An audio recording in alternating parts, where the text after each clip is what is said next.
This week we've mostly gone over guard passing and passing a seated guard. So today we'll do a bit of a continuation on what we were doing yesterday, where we've gone over a lot of loose passing against a seated guard, and now we're going to go over a couple tight passes where we can go into like body locks, chest locks, half guards, etc. All right, so once again, we've been going over how to pass a seated guard. Now we have quite a few ways we can use to actually put a seated man down. So we've looked at ways where we threaten the back, he puts his back to the mat. We've talked about pushing on shoulders, lifting ankles.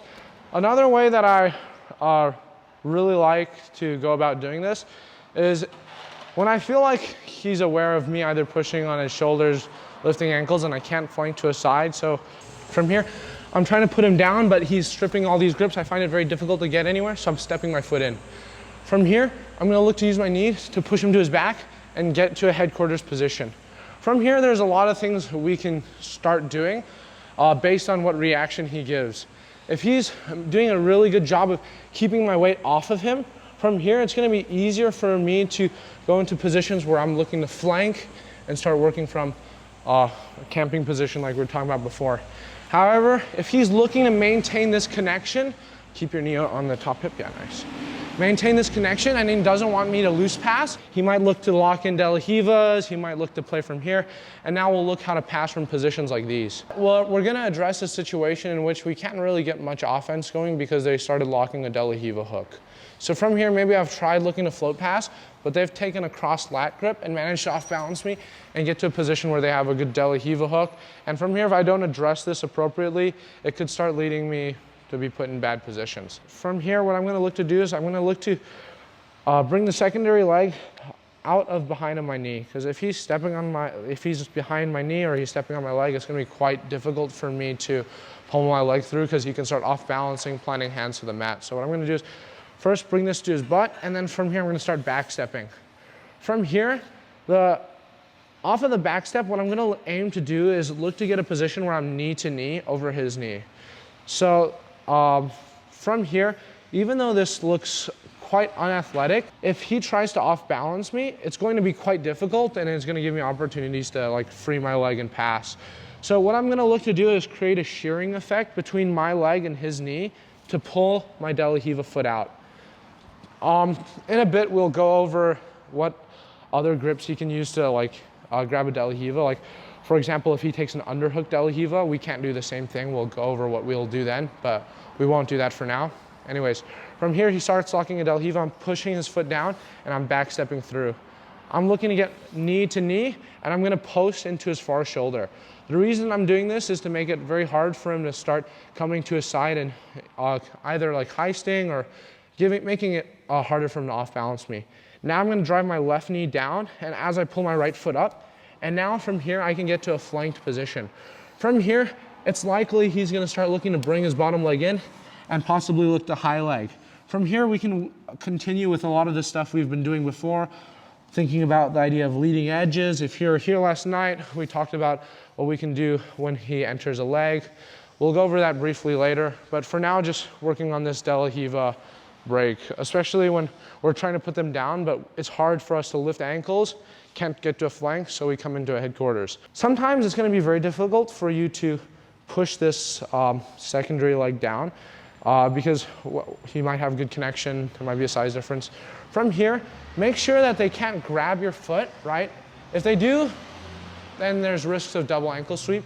So making sure that that's not too close to like his hip. And from here, you can start pummeling your foot up and backwards. So kind of playing between either stuffing, and if I can't stuff because he's too well connected, I'm pummeling foot up. Now taking a back step, knee over knee, posting on the far shoulder, pushing my left knee down, right foot up, and now we can get into our camping position. Any questions? All good? All right, 1, 2, 3.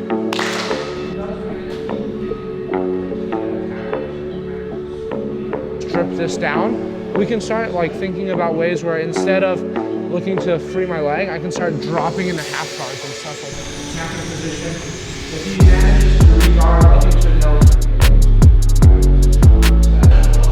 You're sliding your knee inside as you do this. I'm dropping my knee to the ground.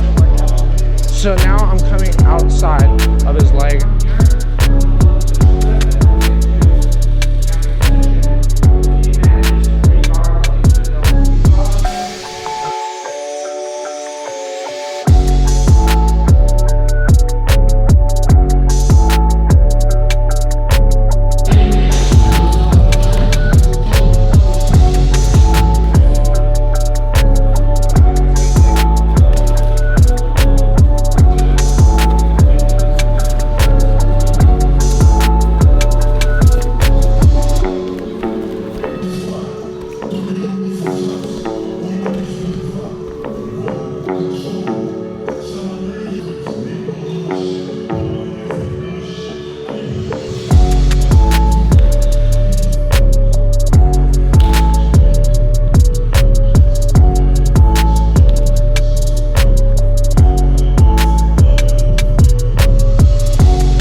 against Joseph.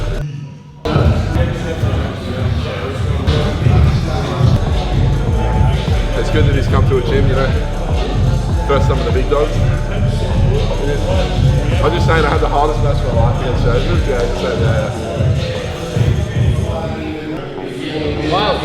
Let me do the wrist lock on you again. I want to film it.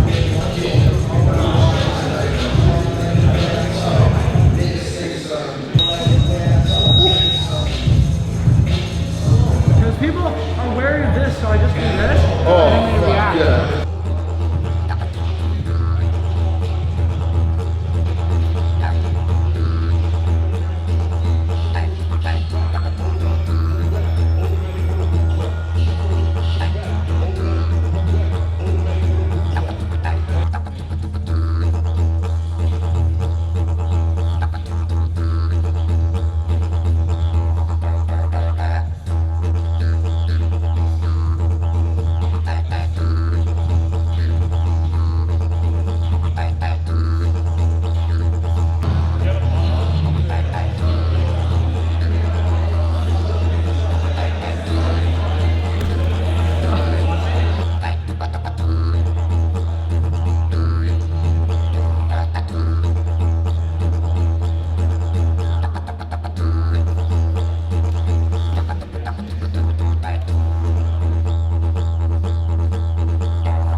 Who lives up there?